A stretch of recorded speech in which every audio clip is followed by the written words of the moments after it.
여러분 안녕하십니까? 정격기사 정창준입니다. 어젯밤 대통령 선거 첫 TV 토론회가 있었습니다.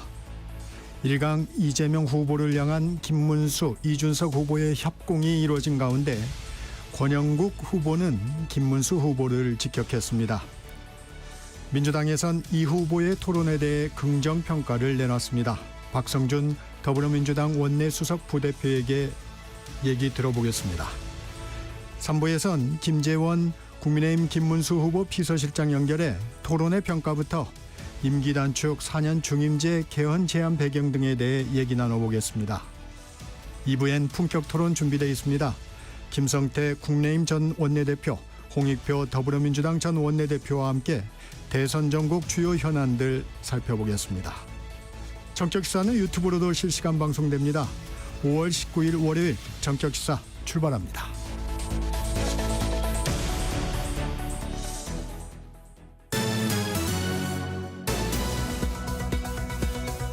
뉴스 브리핑 시작합니다. 한국경제신문 최영창 기자 나와 있습니다. 안녕하세요. 안녕하십니까. 21대 대선 후보 첫 TV 토론회가 열렸습니다. 이재명 민주당 후보가 타깃이었는데 어떤 공방이 있었나요? 예, 이제 이재명 후보가 아무래도 제일 지지율이 높은 후보다 보니까 이제 다른 후보들의 공격을 많이 받았는데 네. 우선 이재명 후보가 내건 그 이른바 노란봉투법 이 공약을 두고 김문수 국민의힘 후보가 악법이라면서 이제 비판을 했습니다. 이 법은 노조와 노동자 대상으로 이 기업의 손해배상 청구를 제한하는 법안인데요. 이재명 후보는 국제노동기구에서도 정하는 거라서 당연히 해야 한다고 했고요. 김문수 후보는 이 헌법이나 민법을 봐도 맞지 않는다고 맞받았습니다. 이 노동시간 주 52시간 규제를 둘러싼 설전도 이어졌는데 김 후보가 이 직전 고용노동부 장관이지 않습니까? 네. 그래서 3개월 단위 유연근무제를 6개월로 연장하는 고시를 직접 발표하고 이제 퇴임을 했습니다. 네. 김 후보가 근데 연구개발 인력은 더 풀어줘야 이 노동시간 규제를 더 풀어줘야 국제 경쟁력이 생긴다 이런 취지로 강조했는데 이 후보는 이에 대해서 이 노동부 장관답지 않은 말씀이라고 반박을 했습니다. 이재명 후보의 커피 원가 120원 발언을 두고도 설전이 있었습니다. 네, 이제 이재명 후보의 이 커피 원가 120원 발언은 이 경기도지사 때 업적을 지난 16일 군산 유세에서 이제 설명하던 중에 나왔는데요. 이 계곡에서 평상 불법 영업을 하던 이 상인들을 설득하는 과정에서 이 닭 요리를 파는 대신 커피 한 잔을 파면 더 많이 남는다고 하면서 이 후보가 커피 원가를 알아보니 120원밖에 안 하더라라는 말을 한 그 일화를 소개를 한 겁니다. 김 후보가 지금도 120원이라고 생각하냐 이렇게 추궁을 하자 이 후보는 이 하나의 예인데 말에는 맥락이라는 게 있다면서 제가 말씀드린 커피 원재료 값은 2019년 봄 정도에 120원인 게 맞다. 거기에는 인건비나 시설비가 감안되지 않았다고 말을 했습니다. 이재명 민주당 후보, 김문수 국민의힘 후보 나란히 개헌안을 발표했어요. 예, 어제 이제 5.18 광주 민주화운동 이제 그 기념하는 거 앞두고 이재명 후보는 4년 연임제를 들고 나왔습니다. 현재 이제 5년 단임제인데 연임제로 하자는 건데요. 이 정권의 중간 평가가 가능해지면 책임도 강화될 것이라는 건데 결선 투표제로 또 민주적 정당성도 확보하자고 했습니다. 다만 개헌 당시 대통령에는 적용되지 않는다며 자신은 대상이 아님을 분명히 했습니다. 국민의힘 김문수 후보는 대통령 4년 중임제를 제안했습니다. 이를 위해서 이번 대선에서 당선되면 대통령 임기를 3년으로 줄이자고 맞받았습니다. 네. 이 후보가 앞서 국가 책임 자임 그런 임기 문제 신중하게 고려해야 한다면서 임기 단축 개헌에 좀 선을 긋자 이 맞불 제안에 나선 겁니다. 김 후보는 이 이재명 후보가 말한 연임제는 이 대통령이 2회 재임한 후에는 한 번 쉬고 다시 2회 재임할 수 있는 것을 의미한다면서 이 후보가 연임제라는 표현 속에 장기 집권의 여지를 두는 것 아니냐 이렇게 밝히라 이렇게 지적을 했거든요. 네. 그러자 민주당 선대위 윤호중 총괄선대본부장은 쉬었다가 또 하는 방안 등은 지금 민주당으로서는 포함되지 않고 있다고 선을 그었습니다. 이재명 후보 감사원의 국회 이관도 제시했습니다. 그렇습니다. 이재명 후보가 제안한 개헌안의 또 다른 큰 줄기는 대통령 권한을 좀 분산하는 대신 국회 권한을 강화하는 건데요. 네. 헌법상 독립기관인 감사원도 국회로 이관하겠다고 밝혔습니다. 이 대통령의 비상명령이나 계엄에 대해서는 사전에 국회에 통보하고 승인을 얻도록 하는 등 이 국회 통제 권한을 강화해야 한다고 했고요. 인사와 관련해서도 국무총리를 국회 추천을 받아서 임명을 하고 검찰총장이나 경찰청장 같은 이런 수사기관장들 임명할 때는 반드시 국회 동의를 받게 하자고 했습니다. 윤석열 전 대통령의 탈당 소식도 전해주시죠. 예, 지난 주말 결국 국민의힘을 탈당했습니다. SNS를 통해서 국민의힘을 떠난다고 밝혔는데요. 윤 전 대통령은 대선 승리와 자유민주주의를 지키기 위해 제가 지금 할 수 있는 최선의 길이라고 생각했다고 했습니다. 국민의힘은 윤 전 대통령 절연 문제를 두고 지난해 말부터 이 당내 내용을 겪었는데 윤 전 대통령이 비상계엄을 선포한 이후 당내 일부 인사는 윤 전 대통령과 거리를 둬야 한다고 주장했고 또 다른 인사들은 윤 전 대통령과 함께 가야 한다고 계속 반박을 해왔던 상황입니다. 그런 와중에 이제 윤 전 대통령이 스스로 이 거취를 결단한 건데 네. 윤 전 대통령의 또 탄핵 변론을 맡았던 석동현 변호사도 국민의힘 선거대책위원회에 합류했다가 사퇴했습니다. 손흥민 선수의 아이를 임신했다고 주장하며 폭로하겠다고 협박해서 돈을 뜯으려 한 남녀가 구속됐죠? 예, 서울중앙지법 윤원묵 부장판사는 공갈 혐의를 받는 20대 여성 양모 씨와 공갈 미수 혐의를 받는 40대 남성 용모 씨에 대해 증거를 인멸할 염려와 도망할 염려가 있다면서 구속영장을 발부했습니다. 손흥민과 과거 연인사였던 것으로 알려진 이 양 씨는 지난해 6월 태아 초음파 사진을 이제 손흥민 선수한테 보냈는데 임신한 사실을 폭로하겠다고 손흥민을 협박을 한 겁니다. 이걸 통해서 이제 3억 원 정도 갈취한 혐의를 받고 있습니다. 양 씨는 이후 임신 사실을 외부에 알리지 않겠다는 취지의 각서도 썼다고 하는데 이 양 씨와 교제하며 협박 사실을 뒤늦게 알게 된 이 40대 남성 용 씨는 또 올해 3월 이 손흥민 선수를 상대로 협박을 해서 7천만 원을 요구하다가 이제 미수에 그친 혐의를 받고 있습니다. 이들은 영장 실질 심사에 출석할 때는 취재진의 질문 세례 묵묵부답으로 일관했는데요. 양 씨는 심사를 마치고 나오면서 이 협박을 공모했느냐 하는 물음에 아니라고 답을 했고요. 용 씨는 이 손흥민 선수에 대해서 죄송합니다라는 말을 했고 이 경찰은 이 여성 양모 씨의 병원 기록을 또 확인했는데 실제 임신 및 중절 수술을 이 기록이 그런 것을 확보했습니다. 근데 다만 이 아이의 친부가 이 누구인지는 지금 파악되지는 않았습니다. 금호타이어 광주 공장 화재 소식도 좀 전해주시죠. 이게 지난 17일이죠. 17일 오전 7시경에 이 화재가 발생했습니다. 금호타이어 광주 공장에서 난 건데 일단 이 화재로 인해서 공장 직원 1명과 소방관 2명이 다쳤습니다. 네. 이 공장의 50에서 60%가 불에 탔고요. 어제 오후죠. 주불 진화 완료로 사실상 일단 불은 진압이 됐습니다.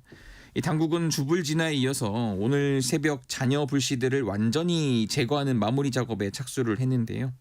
이 소방당국은 공장 규모가 이 14만 제곱미터에 달하는 만큼 공장 앞에 대용량 방수포를 설치해서 이 진화 작업을 벌였습니다.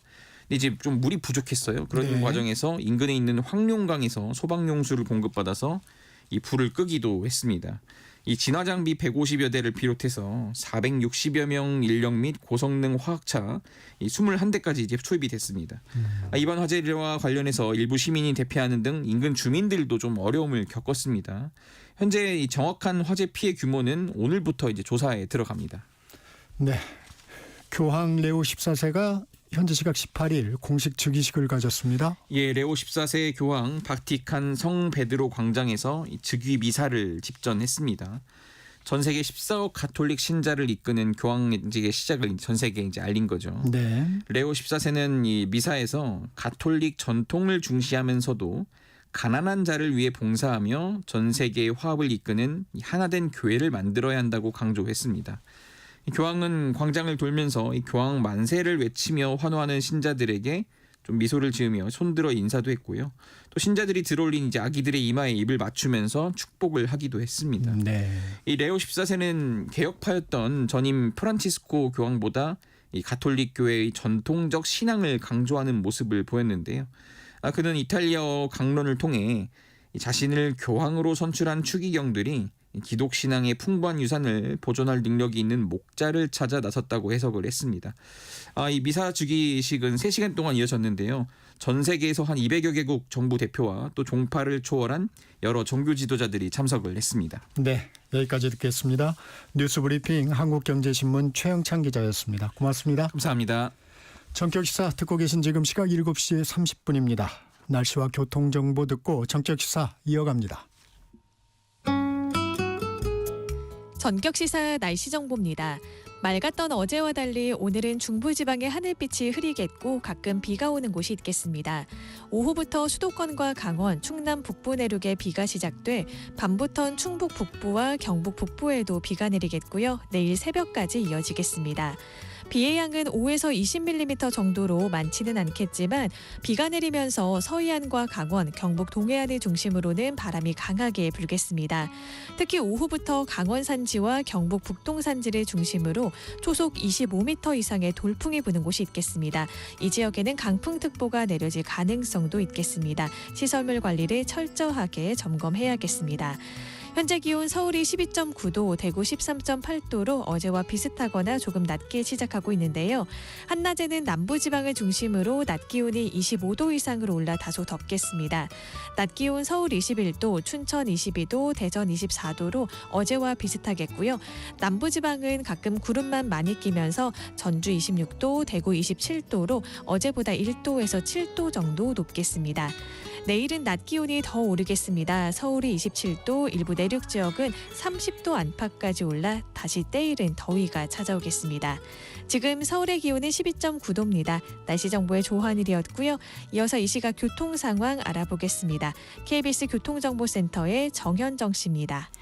네, 월요일 출근길입니다. 도로 곳곳으로 막히고 있는데요. 먼저 경인고속도로 서울 쪽으로 부천에서 신월까지 막히고요. 반대 인천 방향으로는 인천 요금소에서 부평 부근까지 막힙니다. 서해안고속도로 서울 방향 목감에서 금천까지 천천히 가고요. 반대 목포 쪽으로는 팔곡터널에서 화성휴게소까지 막히고 있습니다. 영동고속도로 강릉으로 가는 길인데요. 서창분기점에서 월곶분기점까지 막히고요. 서안산 부근에서는 승용차 관련 사고 있어서 처리하고 있습니다. 반월터널에서 부곡, 마성에서 양지터널까지 천천히 갑니다. 경부고속도로 서울 쪽으로는 동대구 분기점에서는 대형 화물차 고장나 있고요. 기흥 부근에서 수원, 금토 분기점에서 반포까지 어렵습니다.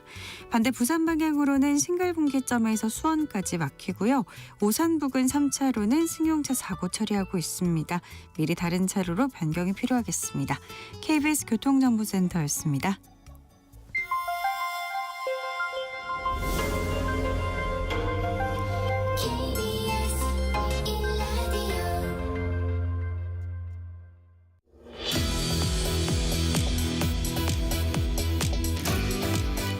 전격 인터뷰, 오늘은 먼저 더불어민주당 중앙선대위 정무실장이자 당 원내수석 부대표인 박성준 의원 만나 선거 판세와 민주당 선거 전략 살펴봅니다. 박 의원님 어서 오세요. 예, 안녕하세요. 예. 어제 TV토론회 민주당 입장에서는 어떻게 평가하십니까? TV토론 저도 이제 방송국에서 오랫동안 이제 근무를 네, 해왔기 때문에 그러셨죠. TV토론 더욱더 이제 관심 있게 봤는데 이 TV토론이라는 게 그런 것 같아요. 이제 확인하는 자리죠. 지지자들 같은 네. 경우는 우리 후보가 얼마큼 잘했는지 그리고 지지를 더 강구하게 하는 그런 자리라고 볼 수가 있고 이제 비교를 하게 되는 건데 누가 더 이제 안정감을 주냐에 대한 것들이 신뢰의 기반인 것 같은데 뭐 저는 개인적으로 볼 때 우리 이재명 후보가 검증된 후보고 유능한 후보이기 때문에 안정감 있는 TV토론을 진행해서 시민들에게 많은 점수를 얻었다 이렇게 평가하고 있습니다. 김문수 후보와 이준석 후보 협공이었어요. 네, 어제 그렇더라고요. 연합전선을 확실히 폈던데. 네. 근데 이제 선거 과정에서 이 TV 토론에서의 가장 큰 중요한 핵심은 그 후보가 어떤 생각을 갖고 있고 국정을 잘 운영할 수 있는 자질 검증의 자리지 않겠습니까? 그걸 공격을 한다고 해서 그 자질이 무너지는 게 아니고 오히려 더 자질을 강화시켜 줄 수 있는 부분인데 이재명 후보가 어제는 이제 경제 분야였단 말이죠. 경제 분야에 대해서 어떤 준비해왔던 내용들을 차분히 설명하고 특히 이제 국가 비전과 관련된 부분에 대한 설명들을 해왔기 때문에 저는 충분히 뭐 협공이 이어졌다고 하더라도 잘 방어했다고 봅니다. 예상하지 않았나요? 토론 쟁점 구체적으로 좀 예. 살펴보겠습니다. 이 북핵 문제 대응에 대해서 김문수 후보는 북한 비핵화가 어렵다. 핵 균형을 강조했어요. 어떻게 평가하십니까? 이 핵균형이라고 하는 것은 결국은 이제 우리나라가 핵 개발을 하자라는 거 아니겠어요? 그러면 핵의 공포 시대가 이어지는 거고 남북 간의 경쟁이 이루어지는 거고 실질적으로 그러면 동아시아에 핵을 개발하고 하자는 국가들에 이어지는 거고 일본도 그러면 핵 개발을 빌미를 제공해 주는 거 아니겠습니까? 그러면 핵의 공포의 균형을 모색하겠다라고 하는 것인지 그러니까 김문수 후보의 핵 균형이라고 하는 것은 결국 핵 공포의 균형이라고 볼 수가 있기 때문에 그리고 미국이 그동안의 동아시아 전략에서의 핵 개발을 용인하지 않았습니다. 그러면 김문수 후보가 한미 동맹의 균열을 자초하는 건가요? 그것은 우리 이재명 후보가 얘기한 것처럼 그동안 이제 미국과의 한미 동맹의 기반으로 한 핵 억지력을 강화하는 쪽으로 가는 거고 특히 여전히 그래도 비핵화에 대한 우리가 가고자 하는 그 길에 있어서는 우리가 그 길을 가야 되는 거 아니겠습니까? 북한이 그동안에 의도해왔던 핵 개발에 대한 부분이 역대 정부에서 상당히 난항을 겪었지만 그래도 한미 동맹의 굳건한 기반 하에서 핵 억지력과 또 하나 더 나아가서는 비핵화에 대한 부분을 우리가 동시에 추구하는 것이 맞지 않겠냐 이렇게 보고 있는 것이죠. 네. 계엄에 대해서도 공방이 있었습니다. 김문수 후보 계엄은 잘못됐지만 내란에 대해서는 재판 중이다. 판단이 남았다. 이렇게 얘기했습니다. 이 부분은 좀 어떻게 들으셨어요? 네, 궁색하지 않습니까? 계엄이 잘못됐다라고 하는 부분에 대해서 헌법재판소가 심판했고 그것을 탄핵 이어졌고 온 국민이 지금 내란의 밤을 봤고 군대를 동원해서 영구집권한 윤석열의 내란의 밤을 다 기억하고 있는데 계엄은 잘못됐는데 내란은 아직 인정하지 않겠다라고 하는 김문수 후보답지 않다. 그러니까 김문수 후보가 그동안에 민주화도 해왔고 국정 경험도 경기도 지사도 해왔고 노동부 장관까지 해왔는데 자신들의 그 기득권을 유지하기 위한 하나의 방편으로 내란을 피하고자 하고 하는 것이 김문수 후보답지 않다. 지금은 온 국민이 내란 종식을 외치고 있는데 내란 연장을 꿈꿨던 그 세력과 손을 잡는 김문수 후보 자신의 이력의 부끄러움을 보고 있다 이렇게 생각하고 있습니다. 원전에 대한 공방도 살펴보겠습니다. 예. 이재명 후보는 명확하게 말하기보다는 좀 에너지 믹스를 강조했는데 민주당 그 신규 원전을 건설하겠다는 겁니까? 안 하겠다는 겁니까?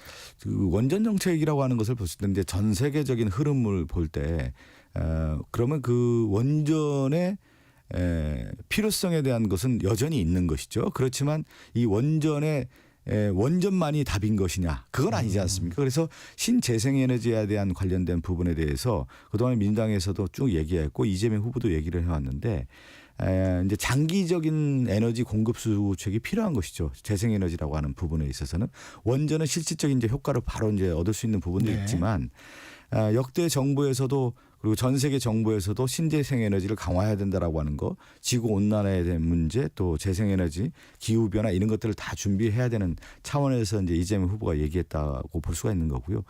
지난 정부 윤석열 정권에서는 이 신재생에너지에 대한 정책들이 없었기 때문에 공백기가 있는데 다시 그 부분에 대한 어떤 강조 그리고 앞으로 AI 시대를 준비하기 위해서도 에너지 고속도로를 놓아야 된다라고 하는 차원에서 이재명 후보의 에너지 정책 그렇게 원전 정책 이렇게 봐야 될 것 같습니다. 이재명 후보 AI 3대 강국을 공약으로 내세웠지 않습니까? 네네. 이 AI를 위해서 가장 중요한 부분이 또 전력입니다. 전력이죠. 네. 이게 재생에너지 부분의 강조로 어떻게 커버가 될 수 있을까 하는 우려가 있습니다. 그렇기 때문에 이제 에너지 믹스 정책이라고 할 수가 있는 거 아니겠습니까? 원전 정책도 효율적인 부분에 대해서는 인정을 하고 있고 이것만이 답이 아니기 때문에 장기적으로 이재명 후보는 에너지 고속도로를 내자는 겁니다. 박정희 대통령이 경부 고속도로를 놨고 그것이 네. 이제 산업화로 이어졌던 반면에 또 하나는 김대중 대통령이 IT 강국을 통해서 IT 고속도로를 내지 않았습니까? 그래서 정보화를 통해서 또 세계 우리나라가 IT 선진국으로 만들었단 말이에요. 그러면 전 세계 지금 AI 강국 시대를 만들어 가야 되는 건데 우리나라가 그 시대를 준비가 좀 덜 됐다는 거 아니겠어요? 그거에 가장 원천적인 기반이 에너지 정책이라고 할 수가 있는 건데 그렇다고 하면 에너지 고속도로를 놓고 AI 시대를 준비하는 면에서의 에너지 믹스 정책 이것이 이제 같이 맞물려 있다 이렇게 보시면 되겠습니다. 어제 또 재밌었던 게 커피 원가 120원 공방이 있었어요. 어떻게 보셨어요? 그거는 이제 이재명 후보가 이제 지역 유세에 가서 네. 당시 경기도에 있을 때 계곡 정비 사업을 하면서 한 예를 들어서 그렇죠. 이제 네. 커피 얘기를 한 거죠. 저도 이제 그 당시에 2019년도인가에 기억이 나는데 커피 원가 논쟁이 있었어요. 커피 원가가 2019년으로 제가 기억하는 저도 이제 방송국 앵커했던 시절인데 네. 커피 원가는 워낙 저렴한데 이 원가에 대비해서 상당히 이제 수익이 많이 나는 구조다라고 하는 논란이 있었는데 근데 커피 원가만 120원이지 사실은 뭐 인건비라든가 관리비라든가 이런 거 포함되는 거 아니지 않습니까? 그런 차원에서 이재명 후보도 얘기한 건데 어떻게 보면 이제 악의적인 프레임으로 커피 원가 전체가 뭐 부자재비라든가 인건비라든가 건물 임대비라든가 이런 걸 다 포함한 것처럼 공격이 들어온 것이죠. 그러면서 자영업자에게 오히려 이제 공격의 그렇죠. 포인트로 들어갔다라고 하는 부분에 대해서는 잘못된 프레임이다라고 하는 것을 어제 이재명 후보도 얘기하지 않았습니까? 저는 그렇게 하나의 어떤 단어 하나 잡아가지고 악의적 프레임을 씌워서 공격하는 것 자체가 좀 누구죠? 저 이준석 후보도 그렇고 김문수 후보도 그렇고 한 나라의 대통령 후보답지 않다 이렇게 봤습니다. 좀 맥락을 보지 않았다. 맥락을 이렇게. 전혀 보지 않았죠. 네. 네. 개헌안 좀 살펴보겠습니다. 이재명 후보가 개헌안을 내놨습니다. 네네네. 대통령 4년 연임제 제안을 했는데 이게 중임제하고는 어떻게 다른 겁니까? 뭐 그 이제 가장 중요한 것은 개헌을 한 그 대통령 후보에게 그 개헌한 대통령은 그 개헌에 적용을 받지 않아요. 네. 그걸 헌법에 우리가 나와 이제 있죠. 잊고 있어요. 예를 들면 이재명 대통령이 돼서 개헌안을 통과시켰어요. 그러면 그 개헌안이 이재명 후보에게는 적용이 되지 않는 것이죠. 네. 그거를 좀 이제 모르고 국민의힘에서는 연임이니까 뭐 이재명 후보가 더 하려고 하는 연임에 대한 프레임을 씌워서 공격하는데 그것은 해당이 되지 않는다라고 하는 부분을 다시 한번 명확하게 좀 말씀드려야 될 것 같고 그거는 이제 대통령 중임제는 이제 한 번 더 할 수가 있는 건데 근데 실질적으로 연임이라고 하는 표현을 씁니다. 그렇기 때문에 큰 차이가 없다 이렇게 보시면 될 것 같고요. 약간 의심하는 부분이 그건 것 같아요. 예를 네네. 들면 이제 이번에는 해당되지 않았는데 네. 쉬었다가 다시 나올 수 있는 거 아니냐 뭐 또 이런 얘기도 하더라고요. 그러니까 그런 얘기하는 거잖아요. 뭐 러시아 얘기하면서 그런 건데 한국 정치에서 그렇게 적용될 수 있는 문제가 아니고 대통령 연임제라고 하는 표현이 그렇게 다가왔다라고 하는 것은 국민의힘이 영구집권을 모색했던 정당이기 때문에 이거에 대해서 자신들이 오히려 자신들의 행위에 대해서 부정하려고 연임제라고 하는 공격을 가지고 이제 포인트를 삼았는데 그렇지가 않죠. 우리나라가 어떤 나라입니까? 우리나라 국민들의 수준이라고 하는 것은 대단한 거고요.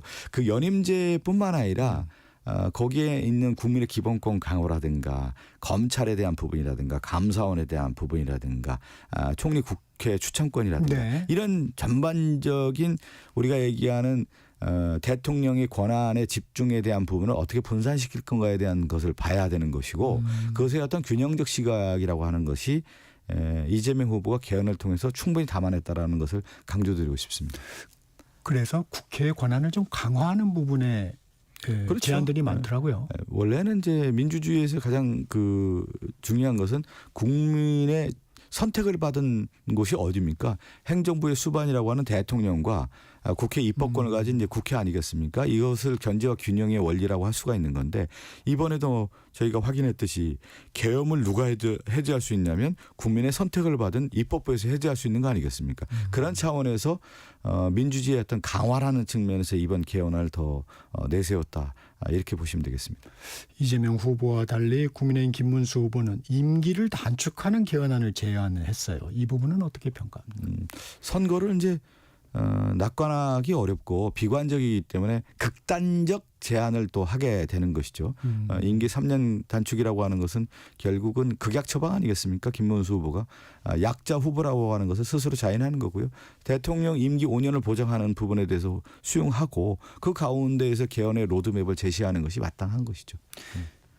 대통령 불소추 특권을 폐지하겠다 이런 제안도 했어요. 김문수 후보요? 네. 김문수 후보가 다급한 것이죠. 예. 얼마나 다급하면 그런 얘기 하겠습니까? 불소추 특권을 왜 그렇게 했겠어요? 임기 동안 충분한 국정 수행을 통해서 안정화하라는 거 아니겠습니까? 김문수 후보 즉각 개헌 협약을 체결하자 제안했습니다. 용의 있으신가요?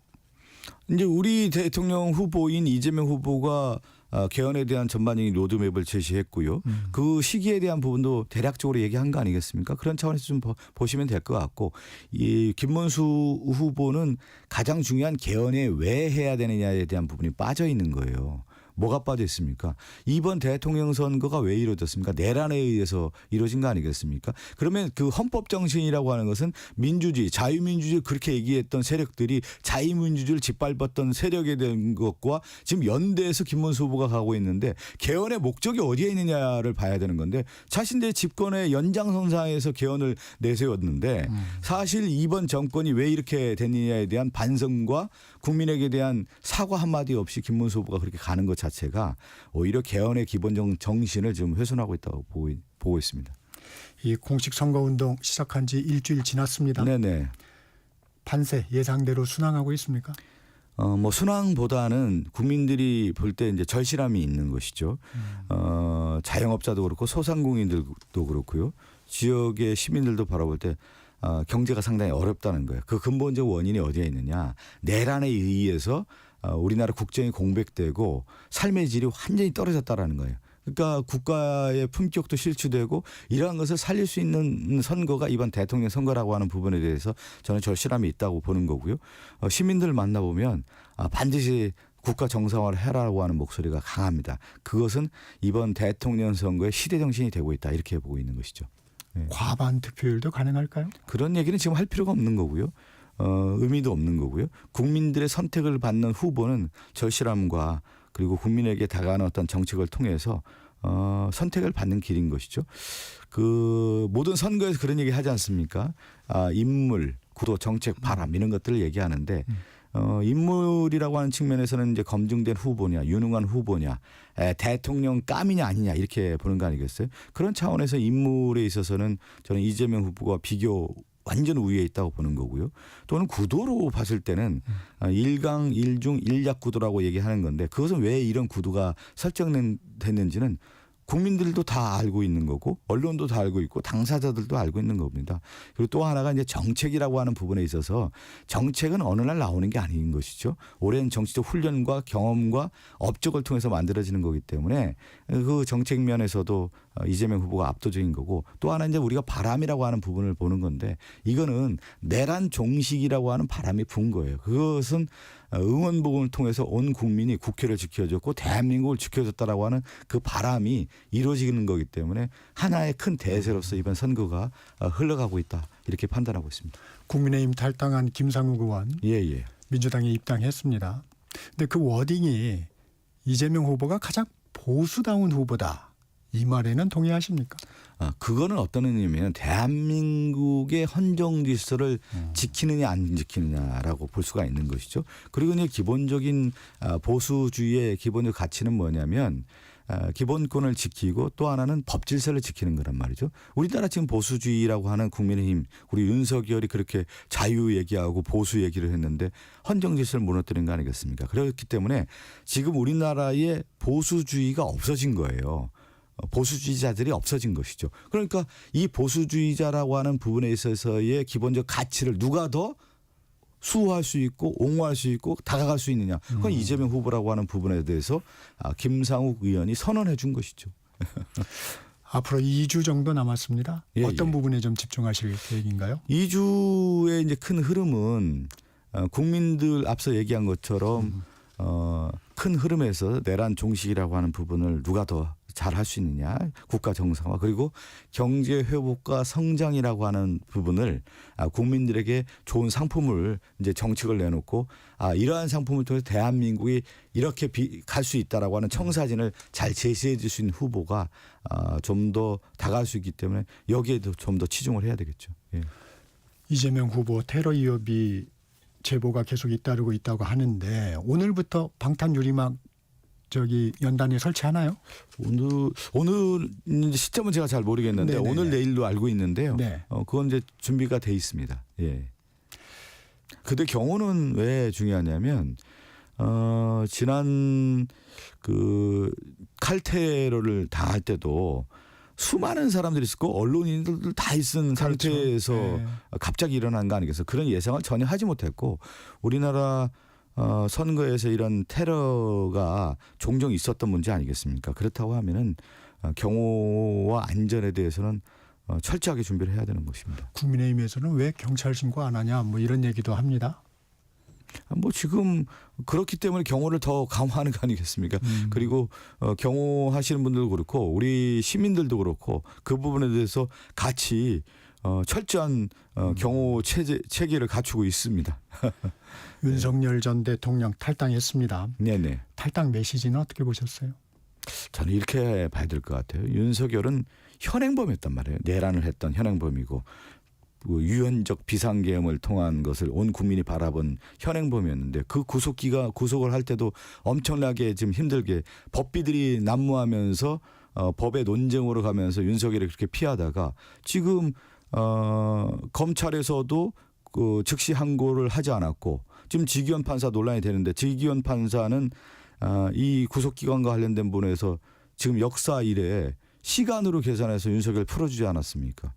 그러면서 이 현행범이 지금 윤석열 풀려나와서 거리를 활보하고 있어요. 이게 말이 되는 겁니까? 내란 우수개가 활보하고 있고 그러면서 오히려 김문수에게 지지한다는 성명을 내는 것 자체가 오히려 김문수 후보도 반기지는 않을 거예요.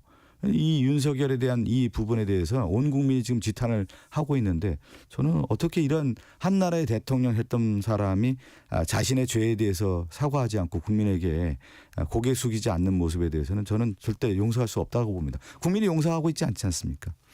민주당은 제명을 했어야 된다 이렇게 주장을 하셨는데 왜 제명을 못했을까요? 그거는 이제 내부에 이제 역학구도가 있는 것이죠. 국민의힘 내부에 윤석열의 지지파가 분명히 있는 거 아니겠습니까? 그렇다 보면 대선에 있어서 경선이 이루어졌고 그들의 세력이 또 있는 가운데에서 집토끼를 잡아야 되는 거 아니겠어요? 그러니까 절연하지 못하고 축출하지 못하고 제명하지 못한 것이 국민의힘의 지금 대선 과정에서의 추동력, 힘을 받지 못하는 가장 근본적 원인이 된 거고 윤석열이 그렇기 때문에 보수를 괴멸시키는 가장 큰 장본인이 된 것이죠.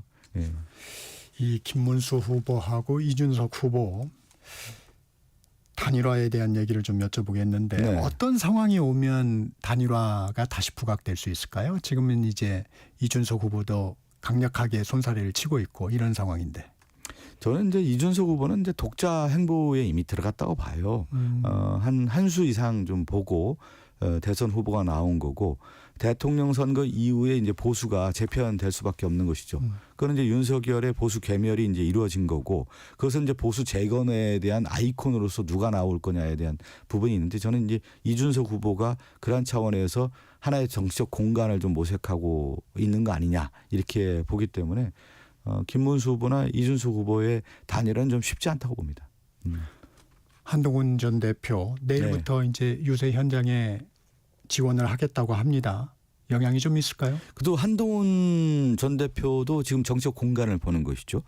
대통령 선거 이후에 한동훈 전 대표가 그러면 어떻게 정치 활동을 재개할 것이냐에 대한 이제 역학관계가 남아 있는 건데 지금 대선에서 이들 세력과 연대함으로 인해서 정치적 공간을 만들고 추후에 당권을 확보하겠다라는 전략하에서 김문수 후보를 지원할 텐데 그 이후에 이제 제가 보면은 이준석 후보, 뭐 한동훈 전 대표, 김문수 이런 분들이 대선 이후에 남아 있는 국민의힘 지지율을 가지고 당권 경쟁을 할 가능성이 크기 때문에 지금도 어려운 분란이 일어나지만 추후에도 내분이 연장선상에서 계속 이어질 것으로 예상됩니다. 윤 전 대통령의 탈당이 표심에 영향은 있을까요?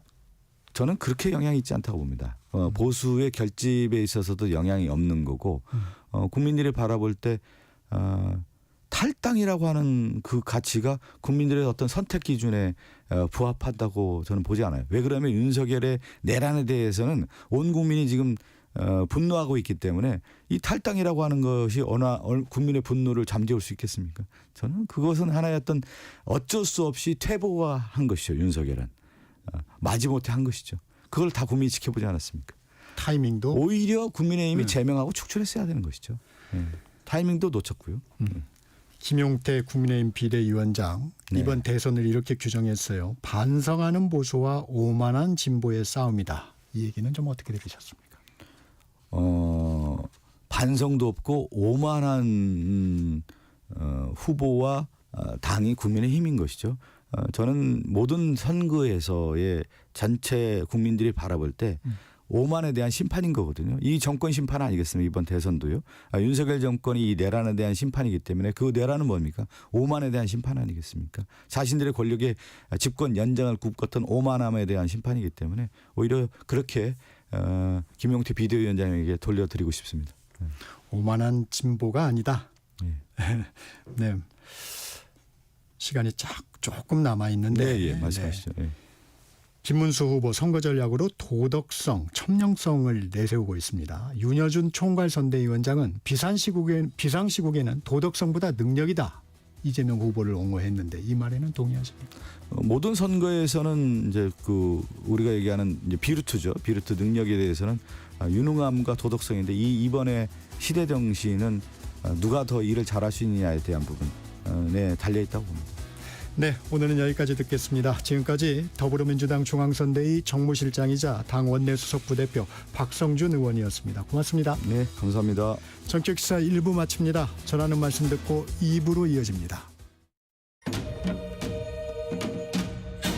광복 80년 KBS 라디오 캠페인 밸류업 대한민국.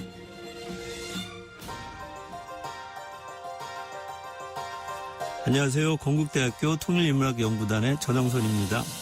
통일이라고 하는 것이 사회적 공감대 형성이 많이 약해져 온 것은 사실입니다. 광복 80년이라는 시간은 그냥 지나간 시간은 아닙니다. 80년 동안 남북 사이에서 많은 것들이 차이나고 층위가 지게 됐고요. 그로 인해서 통일에 대한 사회적 관심과 참여가 많이 줄어들었습니다. 분단이라고 하는 것은 단순하게 정치적 제도만의 분단을 이야기하는 것이 아니라 서로 간에 차이지고 서로 간에 낯설게 만들고 서로 간에 반목하게 만드는 시간이라고 할 수가 있습니다. 이제는 이제 광복 80년을 맞아서 향후 우리 민족의 미래와 국가 발전을 위해서 서로 소통하고 통할 수 있는 길을 모색해 나가는 성찰이 필요하다고 생각합니다.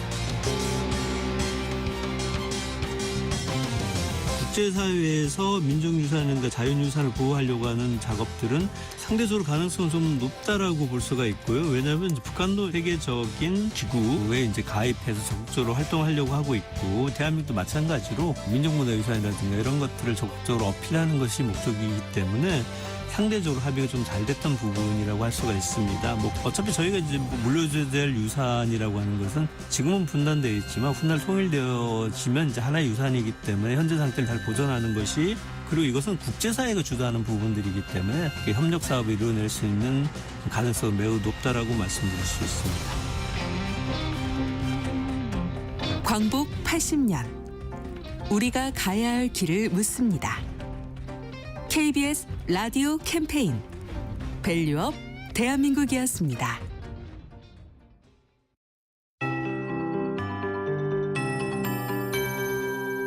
KBS 58분 날씨.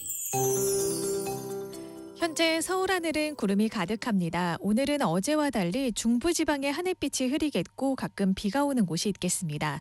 낮부터 수도권과 강원, 충남 북부 내륙에 비가 시작돼 밤부턴 충북 북부와 경북 북부에도 비가 내리겠고요. 내일 새벽까지 이어지겠습니다. 비의 양은 5에서 20mm 정도로 많지는 않겠지만 서해안과 강원, 경북 동해안을 중심으로 바람이 강하게 불겠습니다. 특히 오후부터 강원 산지와 경북 북동 산지를 중심으로 초속 25m 이상의 돌풍이 부는 곳이 있겠고요. 강풍특보가 내려질 가능성도 있겠습니다. 시설물 관리 철저하게 해주셔야겠습니다. 현재 기온 서울이 13.3도, 대구 15.2도로 아침 공기는 선선합니다. 한낮에는 비가 오지 않은 남부지방과 동해안을 중심으로 낮 기온이 25도 이상으로 올라 다소 덥겠습니다. 낮 기온 서울 21도, 춘천 22도, 대전 24도로 어제와 비슷하겠고요. 전주 26도, 강릉과 대구는 27도로 어제보다 1도에서 7도 정도 높겠습니다. 기온은 갈수록 오름세를 보이며 더워지겠습니다. 특히 내일은 서울의 낮 기온이 27도, 모레는 28도까지 오르는 등 30도 안팎까지 오르는 지역이 많겠습니다. 현재 서울의 기온은 13.3도입니다. KBS 58분 날씨 조하늘입니다.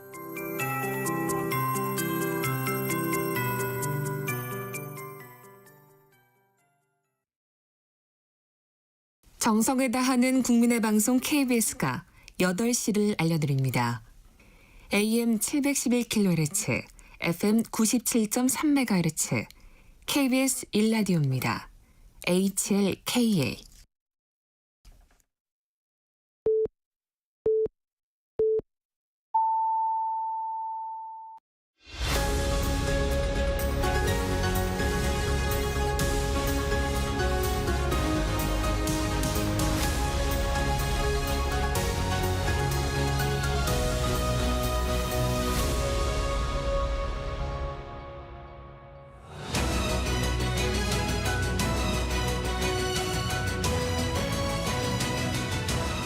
매주 월요일 정치 현안을 품격 있게 토론하는 품격 토론 함께해 주시는 두 분 소개합니다. 김성태 전 국민의힘 원내대표, 홍익표 전 민주당 원내대표 자리했습니다. 안녕하세요. 네, 안녕하세요. 반갑습니다.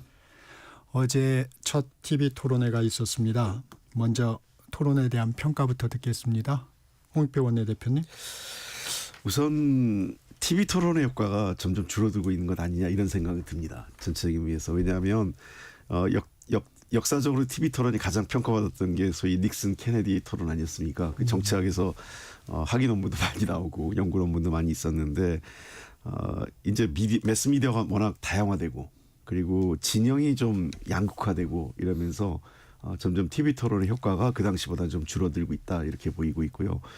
특히 우리나라 같은 경우는 제가 보기엔 몇 번 이게 반복되는데 사실은 그 후보들이 자유롭게 얘기할 수 있는 공간이 없어요. 네. 그러니까 너무 토막토막 네. 잘라서 그리고 진행자 중심으로 이루어지다 보니까 도리어 미국처럼 아예 그냥 이 메모지 한 장 들고 와서 할 수 있고 특히 유력 후보 양자 간의 토론을 해야 두 후보 간의 차별성이나 내용들이 좀 쟁점이 되는데 여러 후보들 다자 토론을 하다 보니까 내용이 끊기고 연결이 안 되는 그런 부분이 있다 이렇게 아쉽고요. 어제 전체적으로 보면은 물론 저야 당연히 민주당 입장이기 때문에 이재명 후보가 굉장히 안정감 있는 그 토론을 했다 이렇게 평가합니다.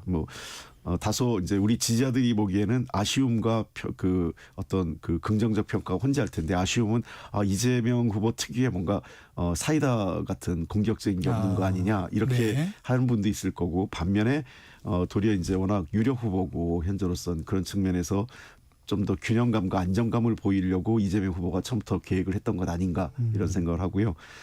당연히 1등 후보다 보니까 1대 3의 구도가 좀 더 어려움을 네. 했는데 전체적으로 이재명 후보가 좀 원만하게 그리고 내용을 잘 이끌었다고 생각하고 글쎄요. 좀 박하게 표현하면 김문수 후보가 조금 현안에 대해서는 뚜렷한 입장을 제대로 밝히지 못한 것 아니냐 이런 생각은 들고 있습니다. 김성태 대표. 아무래도 이제 김문수 후보 입장에서는 이제 갱년과 연륜이 뒷받침된 안정된 후보의 이미지를 이제 어제 토론을 통해서 보여줬어요. 반면에 또 이제 이준석 기획신당 후보 같은 경우는 역시 청년 이 젊은 후보로서의 그런 예리함 그리고 정확한 또 백데이터가 뒷받침된 그런 상대방 공격 이런 부분에 대해서 아무래도 이제 이재명 후보를 중심적으로 제가 이야기를 할 수밖에 없는데 그런 이제 질의와 공격에 끝까지 극단적 또 내지는 그때 판단하겠다 또 회비하면 된다 이런 식으로 유권자의 질문을 갖다가 이제 쉽게 말하면 피해간 거죠.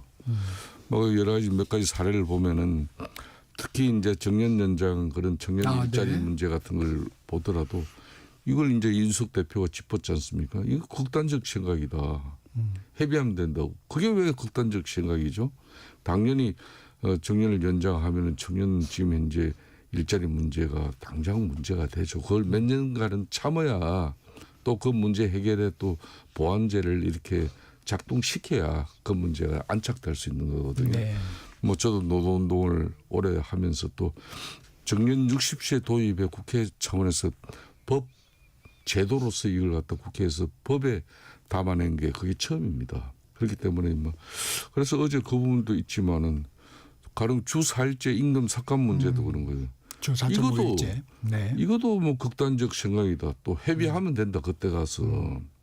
그 임금 감소 없이 어떻게 주 4일제를 시행할 수 있느냐는 그런 질문을 두고도 그런 극단적인 생각이다. 이걸 회비하면 된다. 이런 식이었고. 그러니까 노동시간 단축과 소득 유지라는 그런 중대한 논점에 대해서 이재명 후보는 뭐 역시 이번에도 동일한 그런 답변으로 또 대응한 그런 부분이 있죠. 한 가지만 더 예를 들면은 조세 정책 같은 경우도 이게 뭐 문제가 되면 또 그거는 그때 가서 판단하면 된다 그런 거죠. 또 중국에도 뭐 셰셰, 대만에도 셰셰. 그러니까 어찌 보면 뭐 실용주의적 실사구시 뭐 그런 뭐 사고와 정책을 뭐 자신의 몸에 이제 배기한 그런 뭐 부분을 일정 부분 읽어서 그래도 이 양반이 너무 뾰족하고 또 과거에 너무 좀 좌파적이고 진보적이다 그런 입장에서 좀 안정적인 뭐 생각은 들었지만은 대체로 세금 정책 같은 경우도 국민의 생활과 직결되는 그런 중요한 사안에 대해서도 뭐 지금 뚜렷한 입장은 없고 그때그때 가서 판단하면 된다 그런 부분이죠. 홍표 대표님, 지금 말씀하신 것처럼 어떻게 아니면 구체적인 좀 내용이 좀 부족했다 이재명 후보가 이런 부분의 지적에 대해서는 어떻습니까? 저는 이재명 후보 입장이 더 타당하다고 생각해요. 왜 그러냐면 지금 이게 과거 박정희 정권 시절과 같이 정부 주도 소위 관치 경제가 아니지 않습니까? 그러니까 정부 대통령이 이렇게 하겠다 저렇게 하겠다고 얘기하는 것 자체는 현실성도 없어요. 그러니까 결국은 갈등적이어서 결국은 청년 세대 일자리하고 60세 이후에 나이 든 세대, 노년 세대의 어떤 사회적 안정망 이 문제와 맞물려 있는 거 아니겠습니까? 일자리 정책도요. 이런 것은 갈등적 요소가 분명히 있습니다. 이런 것은 사회적 대화를 통해서 합의점과 균형점을 찾아가려고 하는 노력이 반드시 필요해요. 그래서 저는 정치 지도자가 방향성을 제시하는 게 중요한 거지 해법을 먼저 제시하는 것은 그것이 해법이 될 수 없다고 생각하는 겁니다. 그런 건 정부 주도로 다 끌고 가면 되겠죠. 근데 그럴 수 있는 사람들이 거의 아닙니다. 아까 말씀하신 대로 청년 세대와 노인 세대 일자리 문제, 그다음에 조세 정책과 관련돼서도 마찬가지죠. 조세 정책에 있어서도 여러 가지 어떤 균형점을 찾아가야 될지, 그리고 외교 역시 우리는 그게 전략적 모호성이라고 표현해야 될 건지 아니면 전략적 유연성이라고 해야 될지, 저는 둘 다 표현의 방식의 차이일 뿐이지 내용은 같다고 생각해요. 우리로서는 중국하고도 원만하게 지내야 되고 대만하고도 원만하게 해야 되는 게 대만 옆에 사실상 미국이 있는 거 아니겠어요. 그리고 우리로서는 중대만 전쟁이 났을 때에는 어떻게 할지는 우리가 가지고 있어야 돼요. 전략적 카드로. 이걸 카드를 꺼낼 필요가 없는 거죠. 다만 우리의 외교적 목적은 중국과 대만 양안 관계가 평화적으로 관리하는데 우리가 어떤 역할을 할 것인가. 왜냐하면 양안 평화가 우리한테 가장 유리한 국익에 도움이 되니까 그런 차원의 이재명 후보가 강조했다. 저는 그래서 뭐 하우투가 부족하다고 하는데 하우투 자체를 얘기하는 것, 그러니까 어떻게를 얘기하는 것 자체가 지금 이 시점에서는 대통령 후보로서는 쉽지 않은 상황이라는 겁니다. 한국 사회가 그렇게 간단치가 않습니다.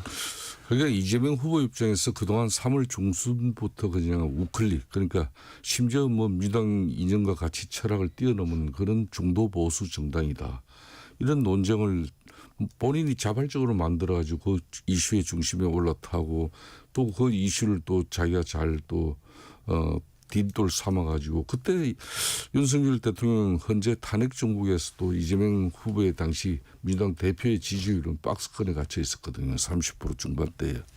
그렇지만 이제 그런 노력들과 또 정책적으로도 상당히 보수 정당의 그런 이슈 아젠다가 될 수 있는 것도 뭐 대표적인 게 상속세였는데 이런 것도 끄집어내면서 상당히 좀 자신의 정치적 스펙트럼 자체를 갖다 이제 오른쪽으로 넓히면서 또 역으로 또 국민의힘 같은 경우는 이제 오른쪽으로 내몰면서 극우 정당의 이미지를 씌우는 그런 상당히 효과를 나름 많은 성공을 했을 거예요.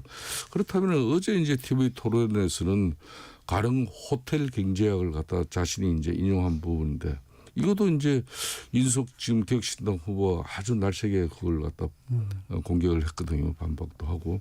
그건 하나의 예시일 뿐이다. 또 자신이 그런 부분은 상대가 또 뭐 그렇게 좀 날쌔게 하면은 그건 극단적인 주장이고 극단적인 뭐 한마디로 질문이다 이렇게 했는데 어제 그 답변은 또 예시일 뿐이다. 이건 극단적으로 들은 것이다. 이 극단적이라는 표현을 자주 써요. 그러니까 정책적 근거로 내세운 뭐 이론이 결론은 허술함의 일부 지적을 받자 그거는 예시일 뿐이다. 그걸 선긋기에 또 한단 말이에요. 결국 자신의 어떤 정책의 설명의 그런 신뢰도를 또 무너뜨릴 수도 있는 것이고, 저는 이제 어제 토론을 이렇게 쭉 지켜보면서 이분이 중도 보수로 이렇게 지향점을 갖다가 예언을 확정시키는 선거의 정치공학적 어떤 의미가 아니라 본인의 정치 역정이나 또 뭐 지금까지 살아온 삶 궤적 이런 걸 해서 이제 일국의 대통령이 되기 위해서는 사람이 유연해지고 저렇게 다양한 뭐 사고를 이렇게 수용할 수 있는 그런 이제 뭐 상당히 좀 본인의 그 덕망이나 뭐 이런 게 좀 이제 참 좋은 이미지로 이렇게 이야기할 수도 있겠습니다만은 그게 이게 본질적으로는 아직까지 변하지 않고 있구나 이런 생각을 좀 했어요. 제가 한 가지만 덧붙이면 이재명 후보의 합법이 이제 이 두 가지 측면이 있어요. 네. 그러니까 이제 장단점을 제가 다 말씀드리면 제가 우리 후보지만 장단점을 말씀 다 드리면 이재명 후보의 가장 큰 장점은 언어가 굉장히 대중적입니다. 그러니까 듣기 되게 편하게, 그러니까 누구나 이해할 수 있는. 그러니까 소위 정치인의 언어가 너무 엘리트, 그러니까 고학력 엘리트층을 상대로 한 언어는 사실 생명력이 없거든요. 그런 측면에서 저는 김대중 우리 노무현 대통령 이후에 가장 대중적인 화법, 그다음에 이 언어 구사, 표현력을 구사하는 정치인은 이재명 후보가 맞는 것 같아요. 그게 굉장히 장점이죠. 호텔 경제학 같은 경우 그렇습니다. 굉장히 단순화시켰어요. 그러니까 전문 경제학자들이 보기에는 이게 굉장히 허점도 많고 말이 안 된다 이렇게 표현할 수 있는데, 어쨌든 케인즈한 그 승수 경제학을 승수 효과론을 그 화폐 유통이나 이런 걸 통해서 가장 그 쉽게 이 누구나 이해할 수 있게 표현을 한 거죠. 그런 측면에서 내가 예시를 든 거다. 이제 이 후보가 그렇게 얘기를 했지 않습니까? 그 예시를 들고 단순화해서 한 건데 내 말의 맥락을 이해하지 않고 자꾸 그것을 완벽한 무슨 노믹스처럼 이해해서 비판하려고 하지 말아달라. 이 얘기를 한 거죠. 그러니까 그게 아마 계속 그 이재명 후보의 어떤 공약 또는 화법에 대해서 다른 후보들과의 그 어떤 공격하고 대립 지점이 거기일 것 같아요. 이 후보는 쉽게 대중적인 언어로 설명했지만 전문가들 영역으로라면 이건 좀 이상한데 이렇게 하면서 그 충돌이 반복적으로 이루어질 것이라고 봅니다. 그러니까 이재명 후보 같은 경우는 저 짧게 한 말씀만 드리면은 대선 후보로서 반드시 밝혀야 할 정책의 우선순위, 또 재정 근거, 정책에는 반드시 국가 재정이 수반되어야 되기 때문에 그런 재정 근거, 또 실행 계획에 대해서도 뭐 이걸 구체적으로 이제는 이 대선 때 유권자들이 그 부분에 대한 판단이 이루어져야 돼요. 그런데 그 부분에 대해서는 철저하게 침묵을 했죠. 그런데 모든 또 어제 또 질이나 공격에 대해서는 극단적이라고 그러고 모든 전망에 대해서는 그때 판단하겠다. 또 모든 현실에 대해서는 애국이라고 이렇게 답을 회피했거든요. 그러니까 이것은 단순하게 뭐 이재명 후보가 이게 이 준비 부족이 아닌 책임 없는 그런 정치의 전형으로 비춰질 수도 있는 거고, 또 유체이탈 합법의 그런 완성본이 될 수도 있는 거예요. 그러니까 지금 유권자의 입장에서는 이재명 후보는 그때 판단하겠다는 말을 계속 반복하고 있지만 국민들이나 유권자들은 지금 이 순간 판단을 해야 돼요. 당장 앞으로 16일밖에 남지 않았는데 그런 애매한 말 속에 숨어있는 정치인을 선택한다면은 이런 결국은 국가의 미래도 애매해질 수밖에 없는 거죠. 총평은 충분히 된 것 같습니다. 이재명 후보 성장을 내세우면서 친기업 행보를 하고 있습니다. 그런데 이제 어제 노란봉투법이나 임금 삭감 없는 주 4.5일제 이런 추진 의지는 친기업 행보하고는 좀 부조화를 이루고 있는데 이런 부분은 어떻습니까, 홍표 대표님? 그 노란봉투법은 이미 노동위원장에서 오랫동안 논의가 되었고요. 저도 원내대표에 있을 때 이 법안을 추진을 했었기 때문에 잘 아시는 것처럼 평택에 있었던 쌍용자동차 많은 분들이 그 해직과 함께 목숨을 잃었지 않습니까? 그게 손배소 때문에 이런 일이 벌어졌거든요. 그래서 너무 가혹하고 무리한 손배소를 통해서 사실상 이 손배소가 기업들이 노동운동을 제한하는 어떤 법적 수단으로 악용되고 있다는 측면을 제한하려고 하는 거거든요. 이미 대법원에서도 판례가 있었습니다. 그래서 이미 대법원 판례만 준용한다고 해도 노동조합법을 개정을 해야 되는 문제가 있기 때문에 저는 이 문제하고 근로환경에 어떤 이 노사 합리적 환경을 만들어내는 조건에서 이 법이 특히 반기업적이라고 생각하지는 않습니다. 그리고 두 번째 말씀하신 것처럼 이 주 4.5일제로 가면서 소위 노동시간 감축에 따른 그 임금 삭감을 어떻게 해야 될 건지 이미 그 이재명 후보가 여러 차례 강조한 것처럼 어쩌면 이재명 후보 임기 내에 이게 그 제도적으로 완전히 정착될지 모르겠어요. 꽤 시간이 걸릴 겁니다. 이제부터 그 논의를 시작하고 저는 그런 주 4.5일제가 자리 잡히면서 임금 삭감이 이루어지지 않는 조건이 이루어지려면 그만큼 생산성 개선이 따라야 되겠죠. 그런 측면에서 생산성 개선 그다음에 어떤 그 임금의 삭감에 따른 그런 지원을 국가적 어떤 지출, 비용 어떤 지원 또는 기업에 대한 다른 여러 가지 세액공제라든지 어떤 세제 지원을 통해서 그 기업이 부담해야 될 부담을 좀 덜어주는 문제 이런 것들을 종합적으로 제도가 만들어지면서 4.5일제 제도를 목표로 해서 저는 우리 사회가 이제 천천히 큰 행보를 움직인다 이런 차원이지 당장에 이재명 후보가 내일 모레 집권하자마자 1, 2년 차에 4.5일제를 제도적으로 시행하거나 이런다는 의미는 아니라고 보입니다. 김석대 대표님, 이 부분은 좀 어떤 의견이십니까? 뭐 저도 개인적으로 지금 기업이 이 노란봉투법은 분명히 그 사회적 약자 특히 노동조합 그러니까 노동조합 중에서도 대기업 정규직 뭐 금융 공공기관 흔히 말하는 좀 힘있는 노동조합이 아니라 뭐 이런 진짜 최하위층의 어떤 그런 노동 집중적인 어떤 그런 현장에서 일하시는 분들을 보호하기 위한 그런 하나의 이 법이라고 봐요. 저는 그런 측면에서 기업이 이들의 그런 단결권이라든지 단체 행동권, 단체 교섭권을 제한할 수밖에 없는 그런 가혹한 손배소를 이 기재에 깔고 이 법이 만들어진 그런 측면에서는 분명히 노동조합 활동에 심대한 저희가 발생할 수 있습니다. 그렇지만은 이 노란봉투법 같은 경우는 또 그렇게 노동조합적인 측면에서도 노동운동적인 측면에서도 뭐 정해진 그런 노동관계법에 의해 가지고 노사관계 의견 불일치가 일어났으면은 그 절차에 따라서 했는데 무조건 상급 단체가 개입, 특히 민주노총이 개입해 가지고 그런 단위 사업장의 어떤 노사 분쟁을 뛰어넘은 그런 뭐 과도한 그런 상급단체의 뭐 지도 이런 걸 통해 가지고 산업 현장의 평화가 제대로 유지되지 않는 그런 문제점도 있어요. 뭐 그런 측면에서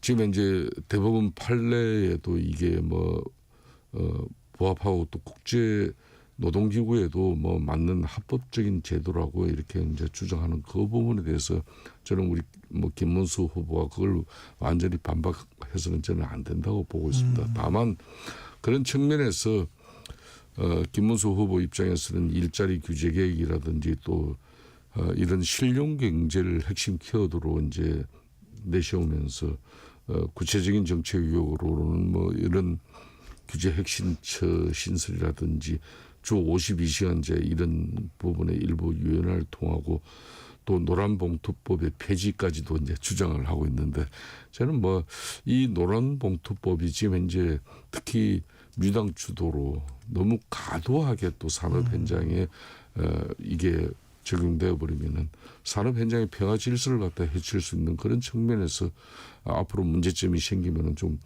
이건 고쳐나가겠다 이런 정도로 좀 유연한 입장을 가졌으면 하는 바람도 있습니다. 제가 한 가지만 말씀드리면 제가 이제 여당 정책위장도 하고 원내대표하면서 계속 추진했던 것 중에 하나가 사회적 합의를 모으려고 했던 것은 이런 노란봉투법 등 또 그 중대재해처벌법 등을 통과시키면서 같이 해야 될 게 우리나라가 경제범죄에 대한 형사처벌이 너무 과도해요. 너무 많습니다.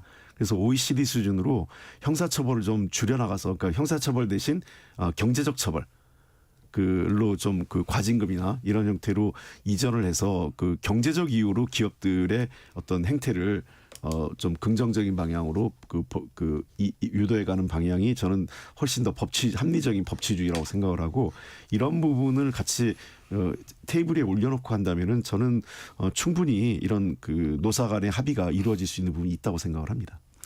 주제를 좀 바꿔보겠습니다. 개헌안을 좀 살펴보겠습니다. 이재명 민주당 후보 4년 연임제, 김문수 국민의힘 후보는 임기 단축 4년 중임제를 제안했습니다. 이 부분은 좀 어떻게 평가하십니까, 김성태 대표?